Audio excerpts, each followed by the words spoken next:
TV9 Marathi घेऊन येत आहे शेती, तंत्रज्ञान आणि नव्या संधीचं एक मोठं व्यासपीठ.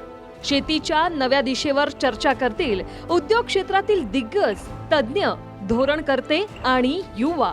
महाराष्ट्राचा महासंकल्प ॲग्रिकल्चर कॉन्क्लेव्ह 2026 शेतीतून समृद्धीकडे.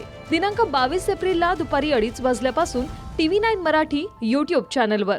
Supported by green gold seeds, अस्सल हिरवं सोनं, MIT CSN, nurturing growth, shaping the future, Madhuri solar, Sanjay Deshmukh यांची महाराष्ट्रातील एक अग्रगण्य सोलर कंपनी, राजहंस दूध, शेतकऱ्यांचा श्वास, ग्राहकांचा विश्वास, डिफेन्स करिअर अकॅडमी, सैन्य दलातील करिअरचा राजमार्ग, Parbhani agrotech private limited, Sudarshan सौर, समझदारी की सोच, Jio mart, saves both time and money.